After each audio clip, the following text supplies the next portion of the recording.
শ্মশানে সিদ্ধি লাভ করেছিলেন পঞ্চমুণ্ডির আসন করে। আপনাদের স্বাগতম রাজ ব্লগসের আরও একটি ভিডিওতে। আজকে আমাদের গন্তব্য বাগদেবীর মন্দির, শ্রী বাগদেবী মায়ের মন্দির। সেইখানেই আমরা যাচ্ছি। এখন রয়েছি বাগাছড়া যাওয়ার সেই পথেই, কারণ এই বাগদেবী মায়ের মন্দির বাগাছড়াতে, শান্তিপুর থেকে। তাই বাগাছড়ার উদ্দেশ্যে আমরা রওনা দিয়ে দিয়েছি। আর সেই যাত্রাপথেরও কিছু দৃশ্য তোমাদের জন্য রাখলাম। এখন আমরা পৌঁছে গেছি বাগাছড়া মোড়ে। আর এই বাগাছড়া মোড়ের একদম সোজা রাস্তা দিয়ে আমরা যাব বাগদেবী মন্দিরের উদ্দেশ্যে। আর এই যে ডান দিকের যে রাস্তাটা বেঁকে যাচ্ছে আপনারা দেখতে পাচ্ছেন, এই রাস্তা দিয়ে সোজা গেলেই বাগাছড়া রামকৃষ্ণ মিশন পড়বে। আর আমাদের গন্তব্য এই সোজা রাস্তা দিয়ে আর বেশ কিছুটা গেলেই পড়বে বাগদেবীর মন্দির। চলুন যাওয়া যাক। এখন আমরা চলে এসেছি মন্দিরের একেবারে কাছে। আর এই সামনে গেলেই মন্দির দেখতে পাবেন আপনারা। চলুন, ওই যে বলতে বলতে চলে এসছে মন্দির প্রাঙ্গণ। দেখতে পাচ্ছেন আপনারা, গাছের পাতা ফাঁক দিয়ে দেখা যাচ্ছে মন্দির। এই যে হচ্ছে মায়ের বাগদেবী মন্দির। বন্ধুরা, এখন আমরা পৌঁছে গেছি আমাদের গন্তব্যস্থল বাগদেবী মন্দিরে। এখন দাঁড়িয়ে আছি ঠিক বাগদেবী মন্দিরের সামনে। এই যে এখন দেখতে পাচ্ছ সিঁড়ি, এই সিঁড়ি দিয়েই আমরা এখন নিচের দিকে নামবো। চলো যাওয়া যাক আস্তে আস্তে। এই হলো শতাব্দী প্রাচীন, ইতিহাস সমৃদ্ধ, নানান গল্পে মুড়ে থাকা ঐতিহাসিক স্থান শ্রী শ্রী বাগদেবীর মন্দির। অসাধারণ এক পরিবেশ এবং অসাধারণ এক অভিজ্ঞতার সাক্ষী হতে চলেছি আজ, সেটি তোমাদের দেখাবো। আস্তে আস্তে মন্দিরে প্রবেশ করছি, আর তার সাথে সাথে তোমাদের এই মন্দিরের নানান ইতিহাসও তোমাদের দর্শন করাবো। চলো যাওয়া যাক। এখন মায়ের মন্দিরের যে গর্ভগৃহ, সেখানে প্রবেশ করতে চলেছি এবং মায়ের যে শিলা রয়েছে, 3টি শিলা, সেটাও তোমাদের দেখাবো। চলো যাওয়া যাক। এই যে মায়ের 3টে শিলা দেখছো, এই 3টে শিলাই মূলত পুজো করা হয়। এবার চলো এই যে শিলার ইতিহাস, মায়ের ইতিহাস সব কিছুই জেনে নেব মন্দিরের পুরোহিতের থেকে। ওনাকে দর্শন পেয়ে সত্যি খুব ভালো লাগছে। আচ্ছা, আপনি ভালো আছেন তো? ঠিক আছে, নমস্কার, আমি শান্তিপুর থেকে আসছি। আপনার নামটা বলবেন? আমার নাম শুভ্র মুখার্জি। আচ্ছা, আপনি এখন পুজো করেন এখানে নিত্যদিন?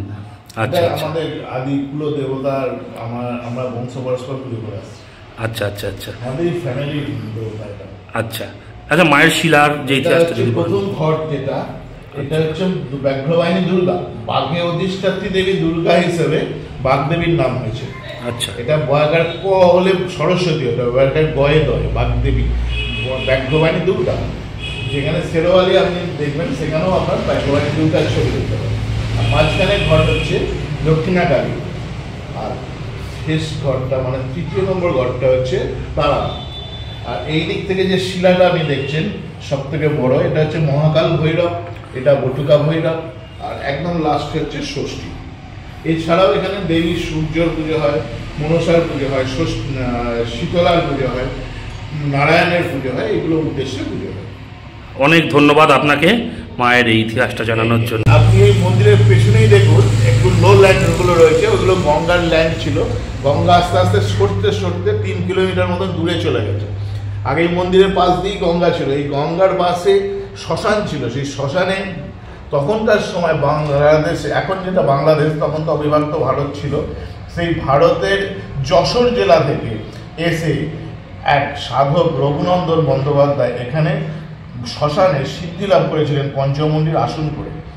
তার কোনো বংশাদি ছিল না, উনি উঠেছিলেন ওনার মামার বাড়ি মহাদেব মুখার্জি বাড়িতে, যেটা এই মন্দিরের সামনে অবস্থিত, এখন অনেক ভগ্ন হয়ে গেছে। সেই মহাদেব মুখার্জির বাড়িতে উনি থেকে এখানে তপস্যা করতেন। মহাদেব মুখার্জি ওনার মামা। উনি দেহত্যাগ করার সময় মহাদেব মুখার্জির কাছে পুরো অংশে সত্ত্ব দিয়ে উনি দেহত্যাগ করেন। মহাদেব মুখার্জি আমাদের আদি পুরুষ, আমাদের বংশ পরস্পর আমরা এই মন্দির পরিচালনা করে আসছি। অনেক অনেক ধন্যবাদ আপনাকে।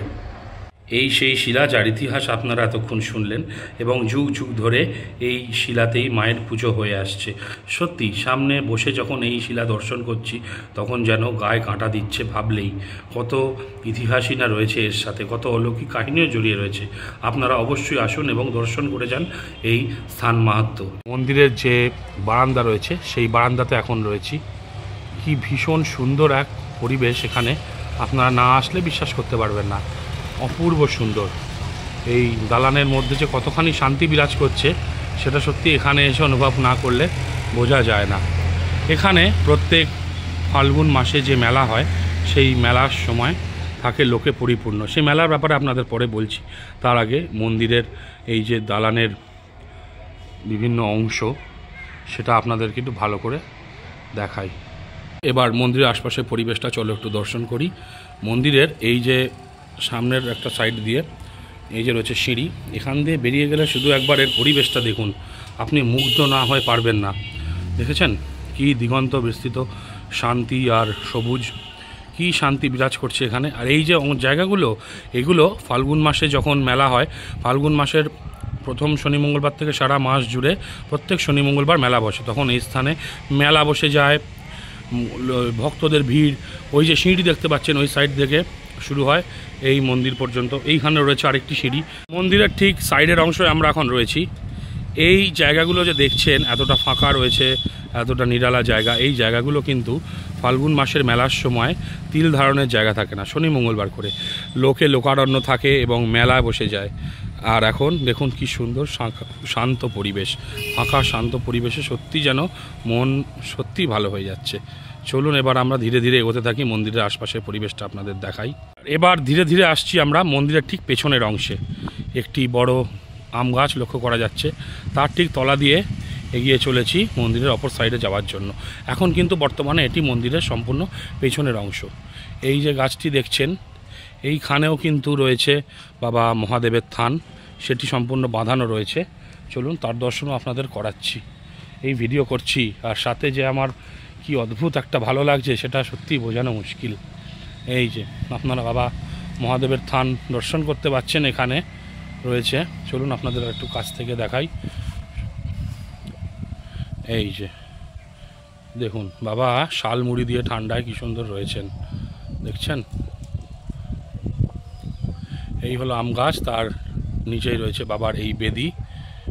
আর এখানেও গাছে ঢিল টিল বাঁধা রয়েছে। মায়ের যে বেদি আপনাদের দর্শন করালাম, তার সামনে দিয়ে ছিল একটু রাস্তা, আর সেই রাস্তাটার এই যে সিঁড়ি, এটি মন্দিরের পেছনের সিঁড়ি। পেছনের সিঁড়ি দিয়ে এই দরজা দিয়ে সোজা মায়ের বেদির সামনে প্রবেশ করানো যায়। তবে এই রাস্তাগুলি খোলা হয়, মানে এই দরজাগুলি খোলা হয় যে ফাল্গুন মাসের যখন মায়ের পুজো হয় সারা ফাল্গুন মাস জুড়ে, শনি মঙ্গলবার জুড়ে, তখনই এই দরজা খোলা হয়। তখন এখান দিয়ে মানুষের অনেক ভিড় থাকার কারণে এইখান দিয়ে রাস্তা রয়েছে। এখন চলেছি আমরা মন্দিরের অপর প্রান্তে।